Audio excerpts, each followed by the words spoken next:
آیا تاسې کله هم د یو ځای یا یوې صحنې په لیدو سره داسې احساس کړی چې دې ځای ته خو زه مخکې هم راغلی وم، همدا ځای، همدا صحنه او همدغه خلک، او داسې احساس دې کړی چې همدا پیښه پخوا هم در سره تکرار شوې ده؟ په یوې لار روان یې، هر څه عادي وي، خو ناڅاپه یو عجیب احساس در سره پیدا شي، داسې احساس لکه دا شیبه دې مخکې هم ژوند کې کړې وي. ته فکر کوي چې همدا ورته حالت یا صحنه دې مخکې هم لیدلې ده، خو دا نه در په یادېږي چې اخر کله دې لیدلې. دغه احساس کله ناکله دومره قوي وي چې انسان پرې واقعا هم باور وکړي چې دا پیښه پخوا هم ورسره تکرار شوې ده. حال دا چې کیدای شي دا ستاسې لومړی ځل وي چې دغې ځای ته ورغلي اوسئ یا هم دغه حالت مو تجربه کړی وي. د دې عجیبې پدیدې تر شا څو حیرانوونکې نظریې شتون لري، خو اصلي پوښتنه دا ده چې ولې زموږ مغز داسې احساس رامنځته کوي او موږ ولې پرې دومره زر باوري کیږو.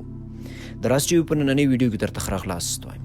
د څېړونکو په وینا د نړۍ له 80 څخه تر 90 سلنه خلک لږ تر لږه یو ځل په خپل ژوند کې دغه احساس تجربه کوي. دغه حالت ته ډیجاوو ویل کیږي. ډیجاوو یو فرانسوي لغت دی چې معنی یې دا له مخکې لیدل شوی. د ډیجاوو ناڅاپه او یودم رامنځته کېدو له امله د دې څېړل او تشخیص کول ډېر سخت دي، ځکه ساینسپوهان نشي کولی په اسانه معلومه کړي چې دا احساس په کوم دقیق حالت کې رامنځته کیږي.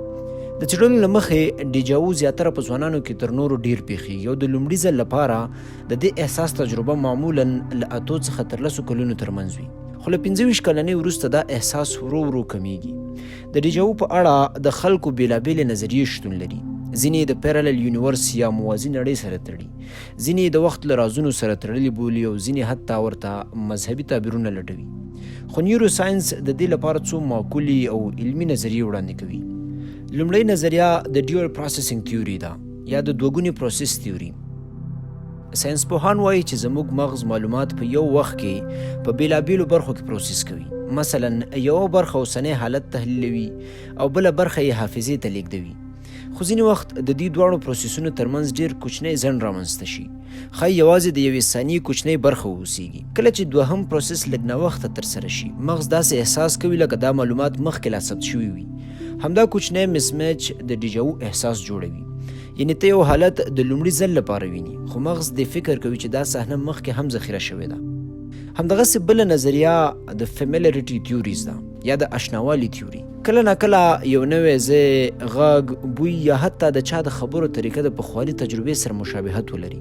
ممکن ته په دقیق یاد باندې دا ونه لري چې دا مشابهت له کومه راغلی، خو مغز دې یوازې دومره احساس کوي چې دې ته ورته څه یې پخوا هم تجربه کړي دي.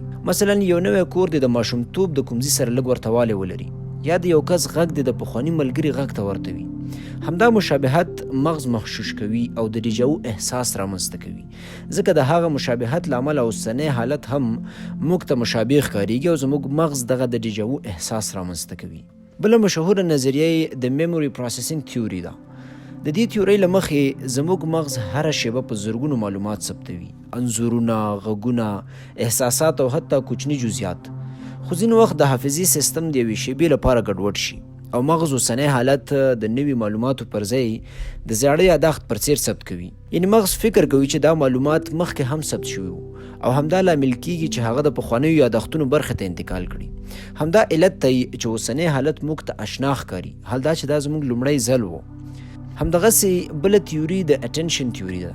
ځینې وختونه موږ په بشپړ ډول اوسني حالت ته متوجه نه اوسو، بدن مو دلته وي خو ذهن مو په بل څه کې بوخت وي. په همدې وخت کې مغز اوسنی حالت نیمګړی ثبتوي، خو څو شیبې وروسته چې بشپړ تمرکز مو هماغه حالت ته وشي، مغز داسې احساس کوي لکه دا صحنه چې مخکې هم لیدلې واوسیږي، ځکه د دې حالت یو کمزوری اثر لا د مخه په حافظه کې ثبت شوی و.